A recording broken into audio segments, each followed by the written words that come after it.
નમસ્કાર વિદ્યાર્થી મિત્રો, સેન્ટ ઝેવિયર શાળાના ઓનલાઈન ક્લાસમાં આપ સર્વેનું હાર્દિક સ્વાગત કરું છું. વિદ્યાર્થી મિત્રો, આપણે જે સંપૂર્ણ ફેરબદલી છે, જે મૂર્ત સ્વરૂપની ફેરબદલીની કાર્યવિધિ છે, એમાં સંપૂર્ણ ફેરબદલીની કાર્યવિધિના જે પોઈન્ટ છે એ આપણે છેલ્લે જોઈ રહ્યા હતા અને એમાં આપણે 4 પોઈન્ટ સુધી વાત કરી હતી. સંપૂર્ણ ફેરબદલીની વ્યાખ્યા, જે અર્થ આપેલો છે એ પણ સ્પષ્ટ છે કે જ્યારે કોઈ શેરધારક પોતાના બધા શેર અન્ય વ્યક્તિની તરફેણમાં જતા કરે તો એ સંપૂર્ણ ફેરબદલી કહેવાશે.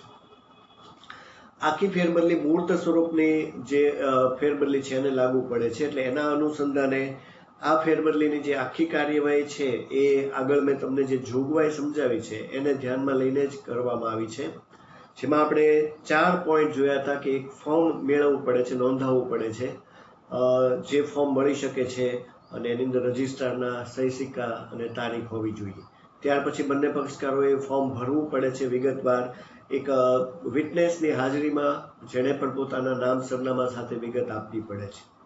હવે ફોર્મ ભર્યા પછી ફોર્મને સાથે પ્રમાણપત્ર ન હોય તો મંજૂરી પત્ર જોડી અને રજિસ્ટર્ડ ઓફિસે મોકલવાનું છે અને ત્યાર પછી એની સેક્રેટરી જે છે એ પહોંચ આપે છે, જે પણ સાથે રાખવાની છે, સાચવી રાખવાની છે. આ થઈ કે જે ફોર્મ ભર્યું છે એ ફોર્મ મોકલવા સુધીની આખી પ્રક્રિયા. હવે આ ફોર્મ કંપનીમાં જાય છે ત્યારે એ ફોર્મની કંપની કઈ રીતે આખી કાર્યવાહી કરે છે એ તમને હવે નેક્સ્ટ પોઈન્ટથી આપ્યું છે. એટલે આપણે પહેલા 4 પોઈન્ટ પૂરા કર્યા હતા. ટેક્સ્ટબુકમાં ખાસ જોજો અને ટેક્સ્ટબુકમાં ધ્યાન આપજો. આપણે આગળના પોઈન્ટથી હવે આજે વાત લઈએ છીએ. 5મો પોઈન્ટથી આજે લેક્ચરની શરૂઆત કરીએ છીએ. આ ફેરબદલીની કાર્યવાહી છે અને કારણ કે આની અંદર 3 માર્કના પ્રશ્નો છે એટલે 3 માર્કમાં તમને આ પૂછાઈ શકે છે. જેની સામે ન કીધું હોય તો 3ના 6 મુદ્દા અને કીધું હોય તો જે 3ની સામે 3 મુદ્દા, આ રીતે લખવાના હોય છે. બરાબર, તો આ કાર્યવાહીનો 5મો પોઈન્ટ એથી આપણે આજની શરૂઆત કરીએ છીએ. ફેરબદલી અંગેની જાણ નોટિસ દ્વારા કરવી. હવે કાર્યવાહી જે છે એમાં ફોર્મ તો મોકલનારે જે છે એ કંપનીમાં રવાના કરી દીધું, એની પહોંચ પણ કંપની એને મોકલાવી દીધી. હવે આ જે ફોર્મ કંપનીમાં આવે છે તો એ બાબતે હવે કંપની દ્વારા શું આગળની કાર્યવાહી છે એથી આ 5મો પોઈન્ટ આવે છે. તો ફેરબદલીનું ફોર્મ અને જે પ્રમાણપત્ર છે એ તો કંપનીમાં મળી ગયું. સેક્રેટરી આ ફોર્મની બધી વિગતોની પૂરેપૂરી ચકાસણી કરશે, પ્રમાણપત્ર પણ બરાબર છે કે નહીં એની પણ પૂરી ચકાસણી કરશે. હવે આ ફોર્મ મળી ગયાની જાણ એ બધે પક્ષકારોને એક નોટિસ દ્વારા કરશે, જેમાં કંઈક થોડી બાબત લખશે. તો ફોર્મની ચકાસણી થઈ ગઈ, બંને પક્ષકારોને કંપની નોટિસ મોકલે છે, બંને પક્ષકારોને, એટલે કે ખરીદનાર અને વેચનાર બંનેને. બરાબર, આ નોટિસ મોકલવાનો એક ઉદ્દેશ હોય છે કે કોઈ પણ વ્યક્તિ ખોટી ફેરબદલી, બનાવટી ફેરબદલી ન કરી દે. ખરીદનારને પણ ખબર હોય કે પોતે નવા શેર ખરીદી રહ્યો છે અને વેચનારને પણ ખબર હોય કે એના શેર વેચાઈ રહ્યા છે અથવા એ વેચી રહ્યો છે. બરાબર, તો આ માટે કંપની નોટિસ દ્વારા એમને બંનેને જાણ કરે છે. બનાવટી ફેરબદલી અટકાવવા માટેનો જ આ એમનો ખાસ એક ઉદ્દેશ હોય છે કે અમને કંપનીમાં જે છે આ ફોર્મ મળ્યું છે, જેમાં એક પ્રમાણપત્ર પણ સાથે છે, ફોર્મમાં બંનેના નામ સરનામા સહી છે. બરાબર, તો આ ફોર્મ તમારું જે છે એ તમે જ મોકલેલું છે ને. આવી કંઈક જાણકારી મેળવવા માટે એકચ્યુઅલી કંપની અમને નોટિસ દ્વારા જાણ કરે છે અને એ બાબતે ખાસ એ કહે છે કે એમાં જો તમને કોઈ વાંધો હોય તો તમે અમને ખાસ જણાવો. એની માટેનો હવે સમયગાળો આપેલો છે. આ વાંધા અરજી માટેનો પોઈન્ટ એ તમને જોગવાઈમાં તો મેં કીધો તો સમજાયો હતો, પણ એની વિગતવાર થોડી માહિતી કે આ બનાવટી ફેરબદલી કોઈ ન કરી દે એટલા માટે કંપની બંને પક્ષકારોને નોટિસ મોકલે છે અને એવું કહે છે કે તમને જો આ ફેરબદલી સામે હજી પણ કાંઈ વાંધો હોય તો તમે અમને 2 સપ્તાહની અંદર જણાવવા માટે કહે છે. બંનેમાંથી કોઈ પણ પક્ષકારને આ ફેરબદલી હજી પણ સ્વીકાર્ય ન હોય તો 2 અઠવાડિયા એટલે કે 14 દિવસ, પણ આપણે 2 સપ્તાહ સ્પષ્ટ છે. એમાં વાંધા અરજી, જે આગળ શબ્દ હતો એ જ કહે છે કે તમે લખીને મોકલો અમને કે આ ફેરબદલી સામે અમને વાંધો છે. તો એને લીધે જો વાંધો ઉઠાવવામાં આવે તો ફેરબદલી અટકાવી શકાશે. પણ જો કોઈ પણ વાંધા અરજી આ 2 સપ્તાહમાં બંને પક્ષકારોમાંથી કોઈ પણ નથી મોકલતું તો બંનેમાંથી કોઈને વાંધો ઉઠાવવા એટલે વાંધો નથી એવું સમજીને કંપની ફેરબદલીની આગળની કાર્યવાહીમાં જશે. જો આ તમે જોઈ શકો છો કે આ માટે કંપની એને 2 સપ્તાહનો બંનેને સમય આપે છે. એટલે એવું નથી કે ફેરબદલી આજે આપીને કાલે થઈ ગઈ. આ બધી કાર્યવાહી ઘણી બધી જે છે એ લાંબી છે. ફોર્મ મળે, ફોર્મ મોકલો, કંપનીમાં ફોર્મ મળે, પછી આ બધી કાર્યવાહી ચાલે છે.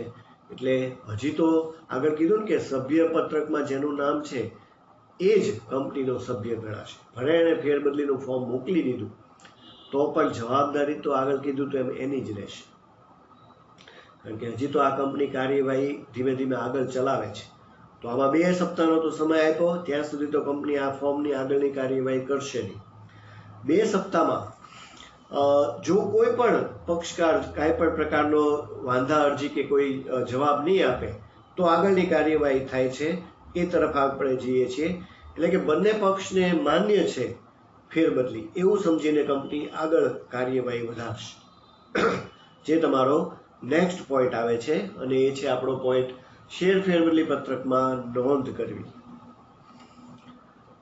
બરાબર, અલગ અલગ પત્રકો વિશે મેં તમને અગાઉ પણ વાત કરી હતી. આ ફેરબદલીનું ચેપ્ટર છે ને ફેરબદલીના મુદ્દા લઈને આવે છે. એટલે આમાં પત્રક બને છે ફેરબદલી પત્રક, એટલે કે ટ્રાન્સફર રજિસ્ટર.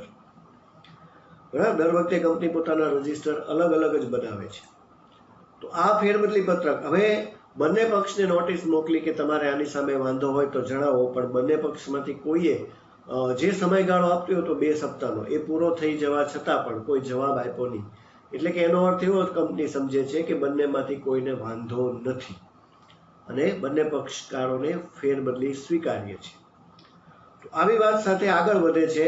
વાંધા અરજીનો કોઈ જે છે એ જવાબ ન આવ્યો એટલે બંને સંમતિ છે એવું સેક્રેટરી ખાસ કરીને ફેરબદલી પત્રકમાં નોંધે છે. અહીંયા જે નવો વ્યક્તિ છે ખાસ કરીને બરાબર એના નામની નોંધ, એટલે કે જે નવો શેરધારક છે જેના નામે ફેરબદલી થાય છે એ નવા પક્ષકારનું નામ ખાસ કરીને ફેરબદલી પત્રકમાં નોંધાશે. જૂનો તો હજી જો એમનામ જ છે, કારણ કે હજી તો આ ફેરબદલી પત્રક છે. સભ્ય પત્રકમાં હજી આ બાબત ન થયો ઉલ્લેખ આવ્યો. તો આ ફેરબદલી પત્રકમાં માત્ર નવા જે પક્ષકાર છે એનું નામ, એટલે જેના નામે ફેરબદલી થવાની છે એનું નામ સેક્રેટરી નોંધી દેશે. શું કામ? કારણ કે વાંધા અરજી બંનેમાંથી એક પણ પક્ષકારે મોકલી નથી. એવી નોંધ નવા પક્ષકારની ફેરબદલી પત્રકમાં સેક્રેટરી કરશે. તો આ નોંધ થઈ ગઈ. હવે કાર્યવાહી જે છે એમાં આગળ શું કરવાનું હોય છે એ બતાવેલું છે. તો નેક્સ્ટ પોઈન્ટ આવે છે શેર ફેરબદલીની મંજૂરી અંગેનો ઠરાવ કરાવો. ફેરબદલી મંજૂરીનો ઠરાવ. બરાબર, કોઈ પણ કાર્યવાહી તમે જોશો, આપણે ડિબેન્ચરની જોઈ, આગળ શેરની જોઈ, આ જોઈએ છીએ, જપ્તી જોઈ, હપ્તા જોઈ, બધામાં તમને આ શબ્દ હશે જ તે કે ઠરાવ સંચાલક મંડળનો કરવાનો હોય છે. ઠરાવ વગર કોઈ કાર્ય નથી થતું, કારણ કે સંચાલકોની મંજૂરીથી જ બધી કાર્યવાહી ચાલે છે. કંપનીનો દરેક નિર્ણય લેવાય છે. તો એ બાબતે અહીંયા પણ આ શબ્દ છે કે ફેરબદલી મંજૂરી અંગેનો ઠરાવ કરવો. હવે જે ફેરબદલીની અરજીઓ જે આવી છે, એટલે કે જે લોકોએ ફેરબદલી કરી છે એના બધાના વિગતો સેક્રેટરી તો તપાસી જ છે, પણ એ બાબતે સંચાલકોની મંજૂરી વગર નથી થતું. એટલે સંચાલકોની સભાનું સેક્રેટરી જે છે એક આયોજન કરશે. આ સભાની અંદર જે જે લોકો ફેરબદલી કરાવવા માંગે છે એના ફોર્મને એની બાબતમાં એ લોકો બધા ચર્ચા વિચારણા કરશે. અને જો ફેરબદલીની બધી વિગતો યોગ્ય હશે તો સંચાલક મંડળ એને માન્ય રાખશે, એટલે કે મંજૂર કરશે. બરાબર, એટલે કે મંજૂરીનો ઠરાવ થઈ જશે. એટલે કે જેણે ફેરબદલી મોકલી હતી એની ફેરબદલી કંપનીએ મંજૂર રાખી છે, સ્વીકારી લીધી છે. ઠરાવ થશે એનો અર્થ એવો છે, ઠરાવ કરવો એટલે કે જે કોઈ કાર્ય છે એને મંજૂર કરો. બરાબર, કોઈ પણ હોય, હપ્તા હોય, જપ્તી હોય, શેર બહાર પાડવો હોય, ડિબેન્ચર બહાર પાડવો હોય, દર વખતે ઠરાવ શબ્દ હોય જ છે. કાર્યવાહીમાં ક્યાંક નહીં ક્યાંક આ મુદ્દો તો હશે જ તે. અને હંમેશા ઠરાવ સંચાલકો જ કરે, સંચાલક મંડળ. તો એમની સભામાં એ લોકો પણ આ ફોર્મની બધી વિગત તપાસશે અને ચર્ચા વિચારણાને અંતે એને મંજૂર કરશે. એટલે એ મંજૂરીનો ઠરાવ થશે, એ માન્ય થઈ ગયો. પણ બની શકે કે કોઈ કારણસર એને અમાન્ય થયો તો એ ત્યાં ને ત્યાં નામંજૂર થાય. અમાન્ય થાય એટલે ઠરાવ નથી થતો, બરાબર. એ અમાન્ય થયો એટલે નામંજૂર થઈ ગયો. માન્ય થયો એટલે ઠરાવ થઈ ગયો, ટૂંકમાં મંજૂર થયો. એટલે માન્ય અથવા અમાન્ય બેમાંથી જે કાંઈ થયો એ મુજબ જો માન્ય થશે તો ઠરાવ થઈ ગયો, અમાન્ય થયો એટલે કંપની આ ફેરબદલીને જે કોઈ આગળ જોગવાઈ મુજબ જે પૂરી વિગતો ન આપી હોય કે જે કાંઈ નામંજૂરીનું કારણ હોય એ સાથે આ કેન્સલ થશે.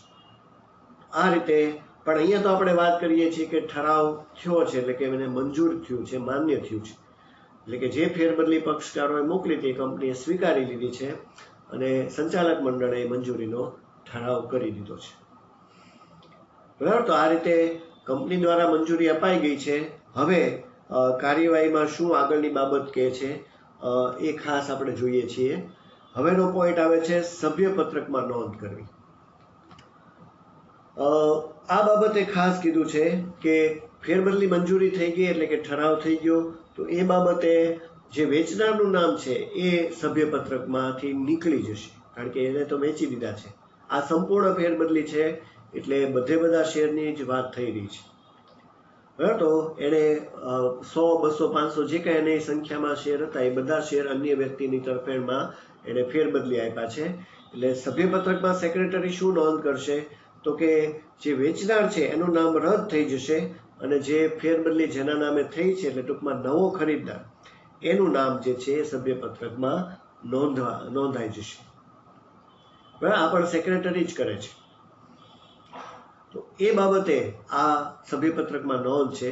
જૂનાનું નામ નીકળી જશે, નવાનું નામ ઉમેરાઈ જશે, બરાબર. પણ આ ઠરાવ થયા પછી જ થતું હોય છે અને ઠરાવ સંચાલક મંડળની સભામાં થઈ ગયો છે એટલે હવે આખી કાર્યવાહી જે છે એ કંપનીએ સ્વીકારી અને જૂનાનું નામ કાઢી. અહીંયા નામ નીકળ્યું એટલે હવે જૂનાની જવાબદારી બધી પૂર્ણ થઈ. જો અહીંયા સુધી હજી એ જવાબદાર જ હતો, ફેરબદલી માટે એ જવાબદાર ગણાશે કારણ કે હજી સુધી નામ નીકળ્યું નહોતું. આ પોઈન્ટ આવે અને સભ્યપત્રકમાંથી નામ નીકળે એનો અર્થ એવો થાય કે હવે એની જવાબદારી પૂરી થઈ. હવે નવો ખરીદનાર જે છે એ કંપનીનો સભ્ય બન્યો અને જૂનાની સભ્યપદ સમાપ્ત થયું. શેર ફેરબદલીમાં જે સભ્યપદના ચેપ્ટરમાં જે તમને આ ફેરબદલી મેળવવા અને અંત બંનેમાં આપેલો શબ્દ છે એ આ સંપૂર્ણની જ વાત કરે છે, બરાબર. કારણ કે સંપૂર્ણમાં જ એકનું સભ્યપદ સમાપ્ત થાય અને બીજાને મળે. તો આ રીતે સભ્યપત્રકમાં નોંધાઈ જશે નવાનું નામ, બરાબર. હવે કાર્યવાહી આખી પૂર્ણ થઈ ગઈ. છેલ્લા પોઈન્ટ સાથે હંમેશા જ્યારે ફેરબદલી પૂર્ણ થાય ત્યારે નવું જે પ્રમાણપત્ર છે નવા શેરધારકને મોકલવાની વાત આવે. આ છેલ્લો પોઈન્ટ છે, 9મો પોઈન્ટ, નવા શેર પ્રમાણપત્ર નવા શેરધારકને મોકલવા, બરાબર. આમાં થોડીક એક બાબતની વિશેષતા છે એ આપણે જોઈએ છીએ. સ્પષ્ટ લખ્યું છે કે શેર ફેરબદલીનો ઠરાવ થઈ ગયો એટલે સભ્યપત્રકમાં જેનું નામ ઉમેરાઈ ગયું એ કંપનીનો સભ્ય બની ગયો અને મૂર્ત સ્વરૂપની ફેરબદલીની બાબતમાં આપણે સમજ્યા છીએ કે ફિઝિકલ છે અને એમાં પ્રમાણપત્ર આપવાનું હોય છે. તો અહીંયા સેક્રેટરી જે છે એ જે પ્રમાણપત્ર છે એની પાછળની બાજુએ, જો આમાં સ્પષ્ટ લખ્યું છે, પાછળની બાજુએ જગ્યામાં નવા શેરધારકનું નામ જે છે એ લખે છે. આ શબ્દને ખાસ આ મુદ્દામાં સમજવાનો છે. પ્રમાણપત્ર તમને ખ્યાલ છે કે એક સર્ટિફિકેટ જ હોય છે, એક કાગળ હોય છે કે જે દરેક આપણે જ્યાં કાંઈ સારું એવું કામ કરીએ ત્યાં પ્રમાણપત્ર મળે છે. સેક્રેટરી પણ આ પ્રમાણપત્ર જે છે એમાં પાછળની બાજુએ લખે છે. એવો શબ્દ આમાં શું કામ લખ્યો છે તો કે જે જૂનું પ્રમાણપત્ર આવ્યું છે, ઘણીવાર એવું થાય કે દર વખતે ફેરબદલીમાં નવા પ્રમાણપત્રો બનાવવા જે છે એનો ખર્ચ પણ ઘણો બધો થતો હોય. એવું ન કરવું હોય એટલા માટે જૂનું જે પ્રમાણપત્ર છે ને પાછળના ભાગમાં નવા વ્યક્તિ જે છે એટલે કે નવો જે સભ્ય થયો ને એનું નામ સેક્રેટરી લખી નાખશે અને એ જ પ્રમાણપત્ર નવા શેરધારકને જે છે મોકલી દેશે. સાથે એમાં જે જવાબદાર અધિકારીનો સહી સિક્કા પણ એ પ્રમાણપત્રમાં કરવામાં આવે છે. પણ આનો અર્થ એવો લખ્યો છે કે પાછળના ભાગમાં લખ્યું છે એનો અર્થ એવો છે કે એ જે જૂનું પ્રમાણપત્ર જે ઓલા વેચનારે મોકલ્યું હતું ને એ જ પ્રમાણપત્રની પાછળના ભાગમાં નવાનું નામ લખી અને સહી સિક્કા કરીને એ જ પ્રમાણપત્ર પાછું આપી દેવામાં આવે છે નવાને, કે જેથી ફરીવાર આખું નવું પ્રમાણપત્ર ન બનાવવું પડે, બરાબર. ઘણીવાર આવું જે છે એ થતું હોય છે એટલે તમને આ એક પોઈન્ટ અહીંયા આપેલો છે એ ખાસ આમાં સમજવાનો છે. બીજું આમાં આપ્યું છે જો પ્રમાણપત્ર ખૂબ જૂનું થઈ ગયું હોય, નામ નોંધવાની પણ જગ્યા ન હોય એવું પણ ઘણીવાર બને, કારણ કે ઘણા વર્ષોથી શેરના પ્રમાણપત્ર સાચવી રાખ્યા હોય, એવા વેચનાર જ્યારે વેચે ત્યારે એનું પ્રમાણપત્ર આપણને ખ્યાલ જ છે કે ખૂબ ખરાબ હાલતમાં હોય, એને લીધે જ હવે આખી ડિમેટની પ્રક્રિયા થઈ ગઈ છે. તો એવા પ્રમાણપત્રમાં જ્યાં નોંધ કરવાની જગ્યા ન હોય ત્યારે કંપની નવું પ્રમાણપત્ર નવા શેરધારકને બનાવીને મોકલી દેશે. એવા સમયે કંપની નવું પ્રમાણપત્ર બનાવશે, પણ જો જગ્યા હોય અને યોગ્ય પ્રમાણપત્ર હોય, જે સારી કન્ડિશન સારી હોય, તો બની શકે કે એના જ પ્રમાણપત્રમાં પાછળ સહી સિક્કા કરી નવાનું નામ ઉમેરીને એ જ નવાને મોકલી દેશે. એટલે આ રીતે આમાં આ પોઈન્ટ બતાવેલો છે. એ ખાસ આ પોઈન્ટની એક વિશેષતા છે, એ ખાસ તમે એકવાર વાંચીને સમજી લેજો. બરાબર, તો આ રીતે પ્રમાણપત્ર મોકલવાથી કાર્યવાહી જે છે પૂર્ણ થશે અને આખી જે સંપૂર્ણ ફેરબદલીની પ્રક્રિયા છે એ પણ અહીંયા કાર્યવિધિ મુજબ પૂર્ણ થઈ. આમાં એક વ્યક્તિનું સભ્યપદ સમાપ્ત થશે અને બીજો વ્યક્તિને સભ્યપદ મળશે, કારણ કે આ સંપૂર્ણ ફેરબદલીની કાર્યવાહી છે. બરાબર, તો આપણે આ આખી કાર્યવાહી મેં તમને કીધું કે 3 માર્કમાં તમને પૂછાય છે અલગ પ્રશ્ન તરીકે, એ જ રીતે તમારે આને યાદ રાખવાની છે. અને કાર્યવાહીના મુદ્દાને ખૂબ સરળતાથી યાદ રાખવા માટે તમે આના પોઈન્ટને એક પછી એક સમજશો કે જે ફોર્મ છે નોંધાવવાનું, ફોર્મમાં વિગત ભરવાની, પછી ફોર્મની જે છે પ્રમાણપત્ર સાથે મોકલવાની પહોંચ મેળવવાની, એ પછી આજના જે પોઈન્ટ સમજાય એમાંથી તમને જે પોઈન્ટ યાદ રહે એ પણ એને સરસ રીતે જોડીને આમાંથી 6 પોઈન્ટ તો તમે ઇઝીલી એક કાર્યવાહીની રીતે યાદ રાખી શકો છો. બરાબર, તો આખી કાર્યવાહી આ સાથે અહીંયા આપણે પૂર્ણ થઈ અને પ્રમાણપત્ર સાથે જ હંમેશા આ કાર્યવાહી પૂર્ણ થશે. આ મૂર્ત સ્વરૂપમાં સંપૂર્ણ ફેરબદલીની રીતે આખી કાર્યવાહી આપેલી છે. પણ મૂર્ત સ્વરૂપની જે ફેરબદલી છે એમાં સંપૂર્ણ સાથે હવે આગળ વધીએ છીએ. સંપૂર્ણ તો થઈ ગયું, પણ ઘણાને એવો પ્રશ્ન હોય કે થોડા ઘણા શેર વેચવા હોય તો એવી જે ફેરબદલી છે એ નેક્સ્ટ પોઈન્ટ છે, એ છે આંશિક ફેરબદલી. બરાબર, આંશિક ફેરબદલી તરીકે આ કહેવાશે. આમાં આંશિકમાં આની ઉપરની બિંદીની બહુ જરૂર હોય છે, નહીતર શબ્દ આખો ફરી જશે, તમે સમજી શકો છો. બરાબર, એટલે આંશિક ફેરબદલી એ રીતે બોલાશે. તો આ જે ફેરબદલી છે એ સ્વરૂપે અહીંયા વાત કરેલી છે. આંશિક ફેરબદલી એટલે હવે તમે સમજી શકો કે ઓલી સંપૂર્ણ હતી, આ થોડી ઘણા જે શેર છે. તો એની એક વ્યાખ્યા પણ તમને અહીંયા આપી છે. શેરધારક પોતાની માલિકીના બધા જ શેર પૈકી થોડા ઘણા શેર, એટલે કે થોડાક જ શેર અન્ય વ્યક્તિને વેચવા માંગે ત્યારે શેરનું જે છે મૂળ શેરધારક શેરનું વિભાજન કરે છે. બરાબર, ત્યારે એને આંશિક ફેરબદલી કહેવાશે. આ વ્યાખ્યા આમ છે કે અન્ય વ્યક્તિને વેચે તો એને આંશિક ફેરબદલી કહેવાય છે. પણ આમાં શેરનું વિભાજન થશે એવો સ્પષ્ટ શબ્દ આપેલો છે. આ એક નાના એવા પોઈન્ટ તરીકે તમને આપી દીધું છે. આંશિક ફેરબદલીની કોઈ બીજી બાબતો બતાવેલી નથી. શેરનું વિભાજન એટલે કે એની પાસે માની લો કે આપણે એક એઝ્યુમ કરીએ કે એની પાસે 1000 શેર છે એક કંપનીના, અને એમાંથી 500 વેચવા માંગે છે, બાકીના 500 પોતે રાખવા માંગે છે. તો એ એના શેરનું વિભાજન થશે. બરાબર, એ માટે એણે કંપનીને જાણ કરવી પડશે.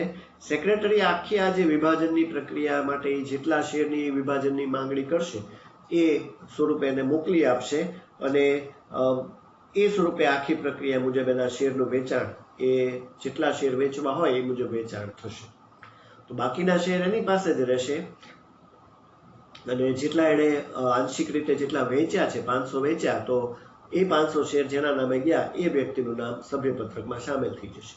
પણ આને લીધે જૂનાનું નામ નીકળતું નથી, કારણ કે એ તમે સમજી શકો એમાં જૂના પાસે 500 તો પડ્યા છે. એટલે આંશિક ફેરબદલીથી સભ્યપદનો અંત નથી આવતો, એકને મળે છે પણ બીજાનો સભ્યપદ તો યથાવત જ રહેશે. બરાબર, તો આ માત્ર મેળવવાની રીતની રીતે કહી શકાય, પણ આ આખો પોઈન્ટ જે છે આ જ રીતે છે કે થોડા ઘણા શેર કે થોડાક શેર અન્ય વ્યક્તિને વેચે ત્યારે આ શેરનું વિભાજન થશે અને વિભાજનની સેક્રેટરી આખી પ્રક્રિયા કરી અને જેટલા શેર વેચવા માંગે છે એટલા અન્યને વેચી દેશે, બાકીના શેર એના ખાતામાં એમનેમ રહેશે. નવો જે જેટલા શેર સામેવાળા જે ખરીદ્યા એ નવાનું નામ ઉમેરાઈ જશે. આવું આમાં મેન્શન નથી કરેલું, પણ આ તો તમારી ખાલી સમજ માટે કીધું કે આ રીતે આંશિક ફેરબદલી કહેવાય છે. બરાબર, તો આ એની વ્યાખ્યા પણ મેં તમને આમાં બતાવી છે, એ પણ ખાસ તમે યાદ રાખજો.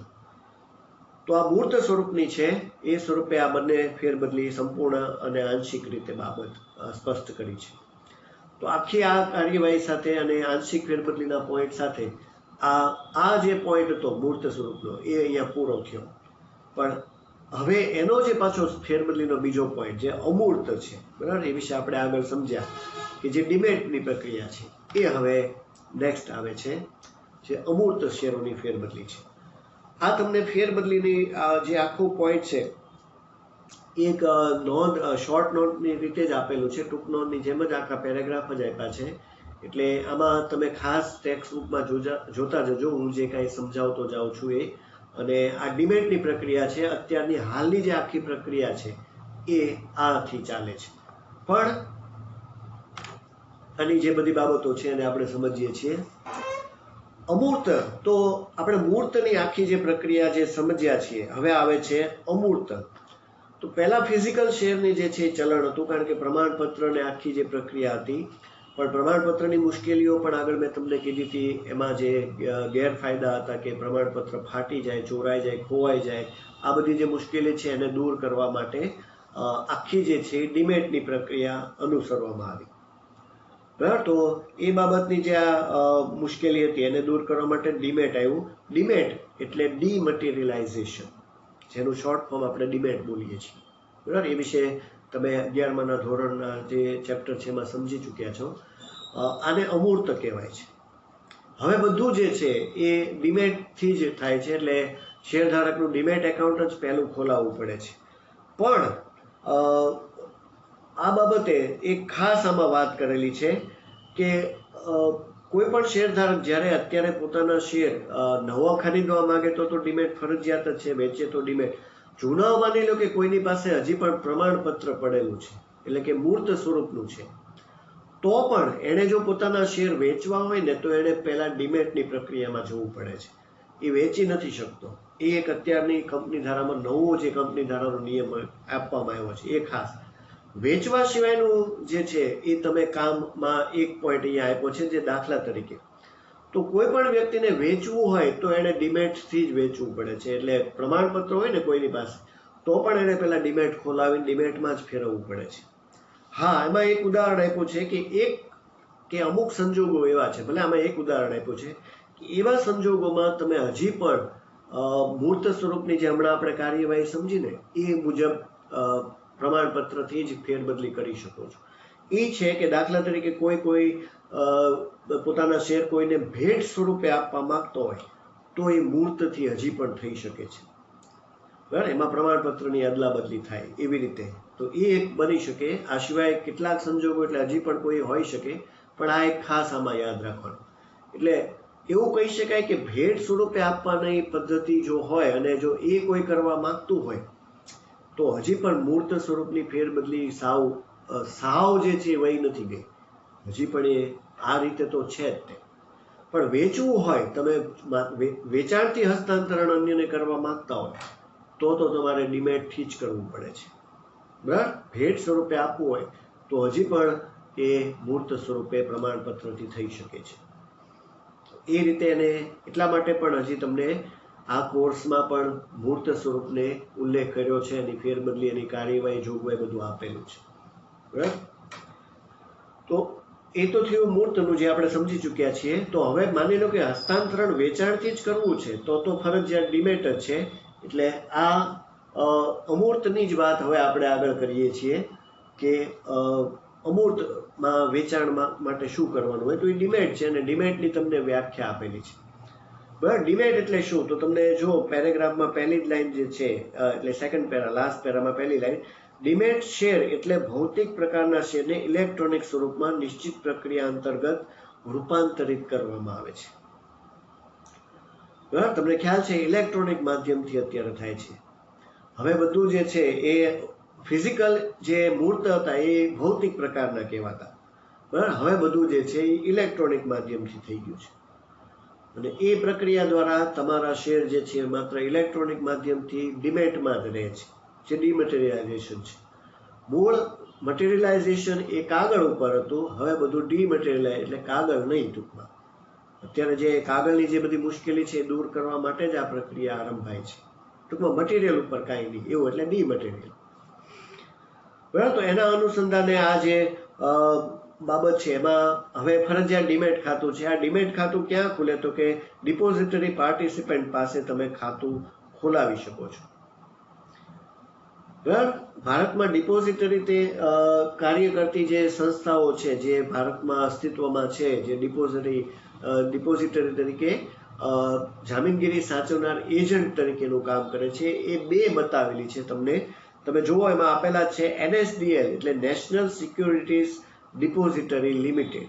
આ એનું ફૂલ ફોર્મ છે. તમને પૂછાઈ શકે NSDL નું આખું નામ. બીજું છે CDSL સેન્ટ્રલ ડિપોઝિટરી સર્વિસીસ કાઉન્સમાં ઇન્ડિયા લિમિટેડ.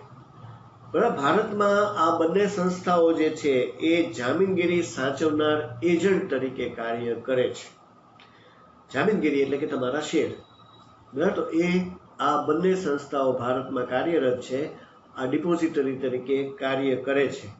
પણ આખા ભારતમાંથી આ બંને સંસ્થાઓ તો આઈ થિંક મુંબઈમાં છે, અને ભારતમાંથી કોઈ પણ સ્થળેથી કોઈ પણ વ્યક્તિ જો ડીમેટમાં ફેરવવા માંગતો હોય તો એને પહેલાં પોતાના શહેર કે રાજ્યમાં ડીમેટ ખાતું ખોલાવવું પડે છે. અને એ માટે આ સંસ્થાઓ જે છે એ અમુક જે નિમણૂક આપેલા છે એવા નામ આપ્યા છે. એમાં આવી જશે સરકારી, ખાનગી બેંક, શેર દલાલો કે અન્ય નાણાકીય સંસ્થાઓ. આ એમના વતી એટલે એમના દ્વારા ખાતા ખોલી આપવાના જે છે કાર્ય કરે છે, CDSL અને NSDL ની મારફતે.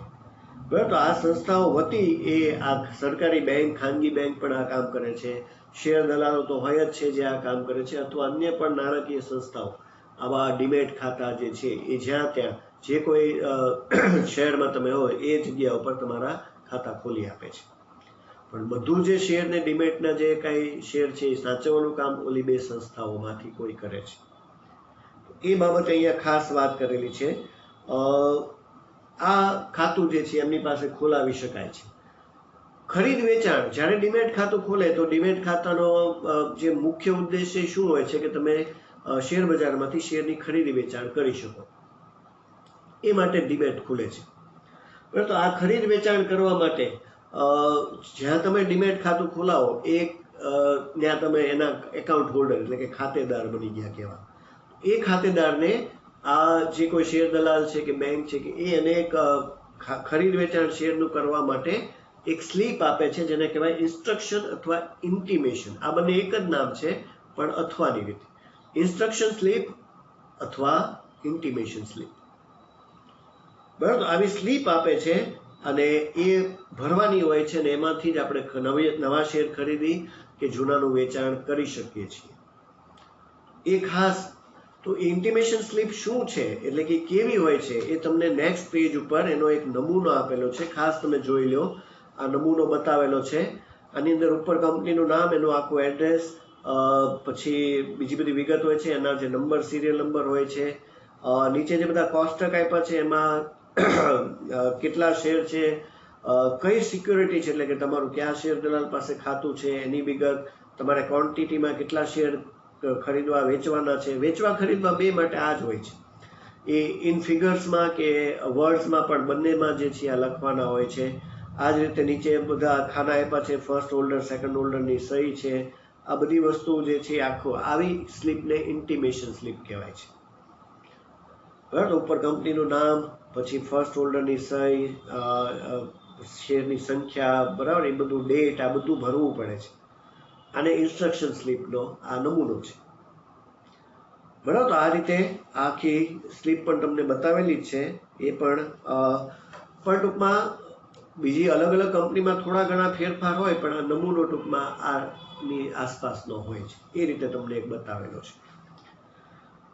બરાબર. તો આને કહેવાશે ઇન્ટિમેશન અથવા ઇન્સ્ટ્રક્શન સ્લીપ. આ ખરીદ વેચાણ માટેની સ્લીપ છે જે ખાસ કરીને ભરવી પડે છે. હવે ખરીદ વેચાણ જે છે, કારણ કે ડીમેટથી થઈ ગયું એટલે હવે ઓનલાઈન જ ખરીદ વેચાણ થાય છે, અને એ માટે એજન્ટ બેંક કે સંસ્થા જે છે એ આ કામ કરે છે. બરાબર. હવે બધું ઓનલાઈન કમ્પ્યુટર ઉપર જ કાર્યવાહી થાય છે. એટલે હવે ફિઝિકલની આખી પ્રક્રિયા જે છે એ ખાલી આગળ કીધું કે ભેટ સ્વરૂપે કે એવા કોઈ કામ માટે જ રહે છે. બાકી જનરલી ખરીદ વેચાણ ની બધું આમાંથી જ થાય છે. એ બાબતે ખાસ કરી છે. આ સાથે જે તમે ખરીદી કે વેચાણ કરો એમાં દલાલી સાથેનો ભાવ એમાં ઉમેરાય છે.